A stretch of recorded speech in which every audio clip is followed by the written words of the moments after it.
জানিস না এক সময় সব জমি এলে আমারে আসলো।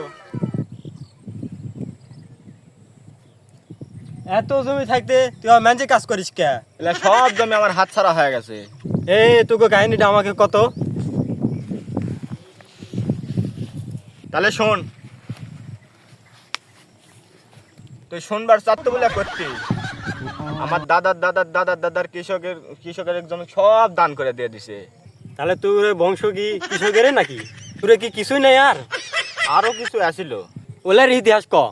ওই যে দাদার দাদার দাদার দাদার দাদার দাদা দাদার জমি সব দিয়ে দিছে। আরে তোর গ্রামে বেদান্য আছে? আরে আর একটু জমি আসলো, সেটা ঘুরতে ঘুরতে ঘুরতে ঘুরতে আমার দাদার কাছে আসতে। আরে আমার দাদা চাচাকার বাপেক ভাগ করে দিছে। সেই জমি কি হলো? আমার চাচা আমার বাপের থেকে সব জমি বেমানি করে লেখা লিয়ে আলিছে। আমরা এখন নিঃস্ব। এই এলাকাতে আমার বিঘায় বিঘায় জমি আসলো, কিন্তু আমার একটা তো নাম লেখা নেই। চাচা আমার বেমানি করেছে বলে এখন আমার রাস্তার ফকির। তো বন্ধু, তোর তো কোনো চাষাই নাই। তুই কি বুঝবু জমি হারানোর বেদনা? তুই তো এলাকার ভাড়াটিয়া।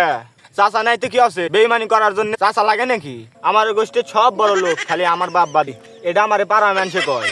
এলা জমি আমার আসলে এটা সত্যি কথা। চাচা নাই কিন্তু সব জমি মেরা লিয়ে আলিছে।